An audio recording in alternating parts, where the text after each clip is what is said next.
बहुत समय पहले की बात है। एक जंगल में बब्बर नाम के शेर का परिवार हंसी खुशी से रहता था। शेर शिकार करके लाता था और सारा परिवार मजे के साथ खाकर आराम करता था। शेर के छोटे छोटे 4 बच्चे थे। बच्चों का नाम बुरा, बल्लू, सुरा और ढिल्लू था। सारे बच्चे बहुत ही तेज तर्रार थे, लेकिन ढिल्लू शेर अपने नाम के जैसा ही आलसी और कामचोर था। उसका कोई काम करने का मन नहीं करता था। बाकी बच्चे शिकार करना सीख रहे थे, लेकिन ढिल्लू शेर हमेशा सोता रहता था।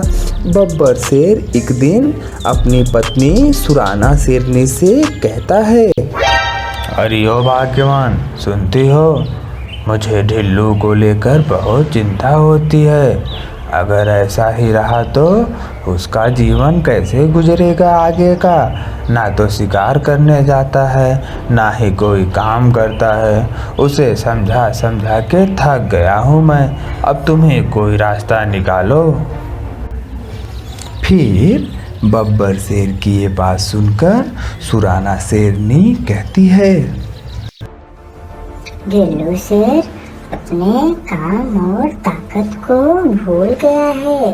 उसे बैठ के खाने की आदत लग गई है। उसे लगता है कि जिंदगी भर उसे ऐसे ही बैठकर खाना मिलेगा।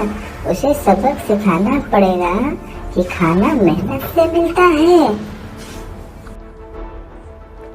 फिर सुराना शेरनी के इतना कहने के बाद बब्बर शेर और सुराना शेरनी बैठकर प्लान बनाते हैं कि ढिल्लू शेर को सबक कैसे सिखाया जाए।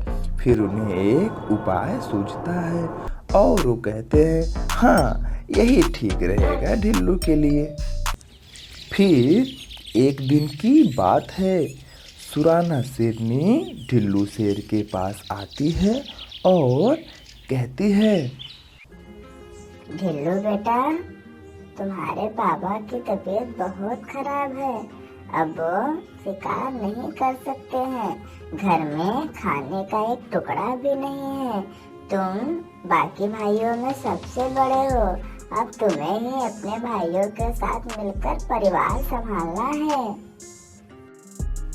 मम्मी की इतनी बात सुनकर ढिल्लू शेर सोच में पड़ जाता है कि मुझसे कैसे होगा।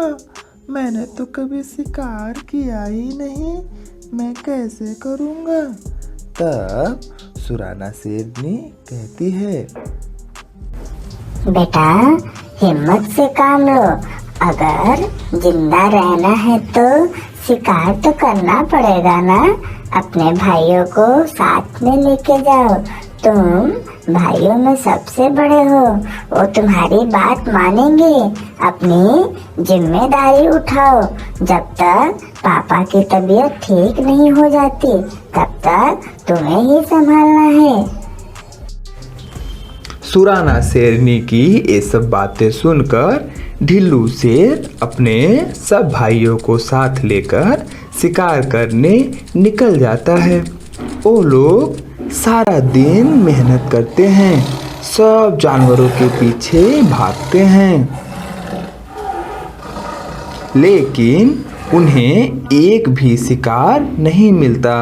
वो लोग थक हार के भूख प्यास से निराश मन से घर आ जाते हैं और घर आकर कहते हैं, माँ, आज तो हमें भूखा सोना पड़ेगा। हमने बहुत मेहनत किया माँ, लेकिन हमें एक भी शिकार नहीं मिला। कोई बात नहीं बेटे, तुम लोगों ने मेहनत किया, लेकिन बुद्धि इस्तेमाल नहीं की। कल उसका इस्तेमाल करना बेटे, सफलता जरूर मिलेगी। और खाने की चिंता मत करो। थोड़ा सा खाना मैंने बचा कर रखा था मेरे बच्चों के लिए। मुझे पता था कि एक दिन में कोई सफल नहीं होता। अब सब लोग बचा खुचा खाना खाकर आराम करते हैं और दूसरे दिन सुबह सुबह सभी बच्चे शिकार के लिए निकल जाते हैं और रास्ते में ढिल्लू शेर अपने सभी भाइयों से कहता है, कल हमने सिर्फ मेहनत किया था, मैंने तो शिकार करना सीखा ही नहीं है, लेकिन तुम लोगों को पिताजी ने जो भी गुण सिखाए हैं आज उसका इस्तेमाल करना है, उसके उपयोग से शिकार करेंगे, हमें सफलता मिलेगी। फिर ढिल्लू की इस बात से सभी सहमत हो जाते हैं और शिकार के लिए निकल जाते हैं। फिर सब प्लान के हिसाब से शिकार की तैयारी करते हैं। अब एक जगह छुप जाते हैं और जैसे ही एक हिरन आता हुआ दिखाई देता है, चारों भाई अचानक से उसके ऊपर झपट्टा मारकर शिकार कर लेते हैं और खुशी खुशी घर आते हैं। उनके इस काम से बब्बर शेर और शेरनी बहुत खुश होते हैं और फिर सब लोग खाने का लुत्फ उठाते हैं और इसी तरह से अब उनका घर चलने लगता है। जय हिंद।